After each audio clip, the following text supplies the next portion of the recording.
Hello दोस्तों, मैं हूं आपका दोस्त एडवोकेट शिवेंद्र प्रताप सिंह। आज आपको बताएंगे कोई भी पति पत्नी विवाद होने पर जब आपके विरुद्ध यानी कि पति के विरुद्ध एफआईआर दर्ज हो जाए। एफआईआर के बाद मान लीजिए चार्जशीट भी फाइल हो गई।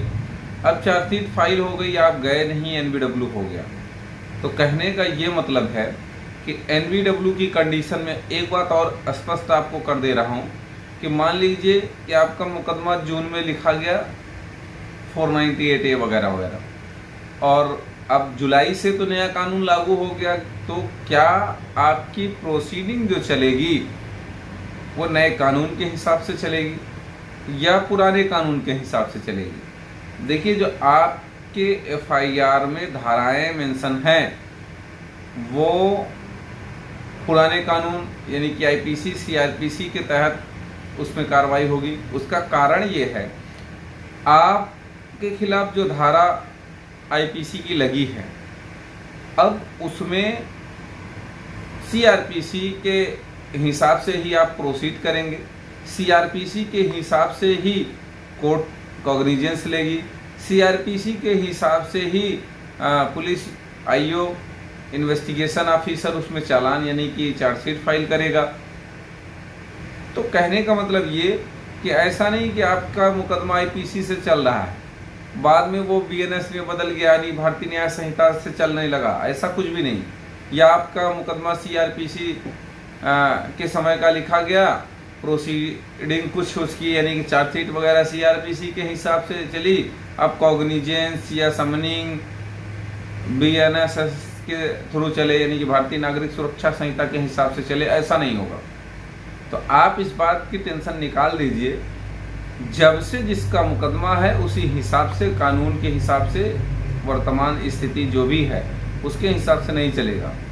जो पहले चलता था उसी हिसाब से आज भी चलेगा। अब बात कर लेते हैं कि अगर एनबीडब्ल्यू हो गया, मान लीजिए 498A की एफआईआर हुई थी, चार्जशीट भी लग गई और उसमें एनबीडब्ल्यू हो गया, तो एनबीडब्ल्यू की कंडीशन में आपको करना क्या चाहिए?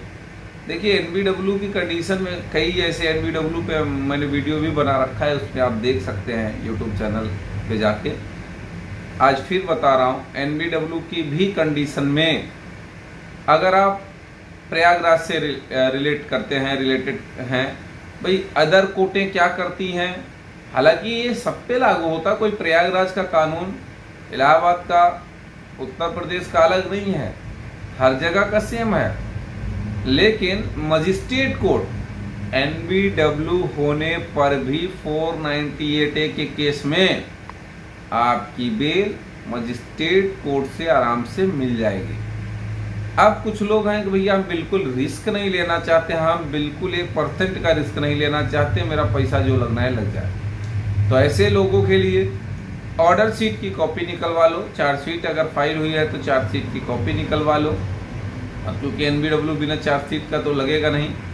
तो चार्जशीट की कॉपी, ऑर्डर शीट की सर्टिफाई कॉपी, बाकी तो फोटो स्टेट चलेगा। आप सीधे हाई कोर्ट चले जाओ, यानी कि आ जाओ इलाहाबाद, हाई कोर्ट से स्टे मिल जाएगा आपका और डायरेक्शन भी मिल जाएगा सेम डे बेल का। तो आराम से ये दूसरा रास्ता भी कर सकते हो। तीसरा भी रास्ता है। तीसरा रास्ता वो है कि आप 482 में आप जा सकते हैं, समनिंग ऑर्डर को चैलेंज कर सकते हैं, एनबीडब्ल्यू को चैलेंज कर सकते हैं। कहने का मतलब ये कि आप ये भाई अगर आपके खिलाफ सम्मन नहीं आया, आपको सम्मन मिला ही नहीं, तामिला ही नहीं हुआ, एनबीडब्ल्यू हो गया, तो ऐसी स्थिति में आप हाई कोर्ट भी जा सकते हैं, समनिंग ऑर्डर को चैलेंज कर सकते हैं या चार्जशीट क्वेश्चन में जा सकते हैं। तमाम ऐसे रास्ते हैं। तो कहने का मतलब ये हैरान परेशान होने की ज़रूरत नहीं है।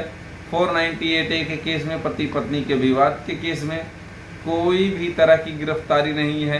हाँ, गिरफ्तारी तब है जब आप लापरवाही करेंगे, कोर्ट नहीं जाएंगे, एनबीडब्ल्यू हो गया, 82 हो गया वगैरह वगैरह। अगर आप ट्रायल लड़ेंगे या फिर मुकदमे में लापरवाही नहीं करेंगे तो आप जेल नहीं जाएंगे किसी भी कीमत पर। उम्मीद करता हूँ, आशा करता हूँ आज का यह वीडियो आपको बेहद पसंद आया होगा। अगर वीडियो पसंद आए तो वीडियो को लाइक करें, शेयर करें। YouTube channel Shivendra high court को जरूर सब्सक्राइब करें। कोई सवाल है, किसी भी प्रकार का कोई भी कानून की जानकारी आपको चाहिए तो स्क्रीन पर चल रहे नंबर पर फ़ोन करके पूछ सकते हैं, अपने सवालों के जवाब ले सकते हैं। एक बात मैं आपको बता दूं, कमेंट का जवाब सैटरडे संडे ही मैं दे पाता हूं, क्योंकि समय नहीं मिलता वर्किंग डे में। एक और आपको बात बता दूं कि अगर बहुत अर्जेंट है तो आप कमेंट के साथ साथ व्हाट्सएप पे हाय हेलो करके अपने सवाल जवाब ले सकते हैं, या फिर स्क्रीन पर चल रहे नंबर पर फ़ोन भी कर सकते हो।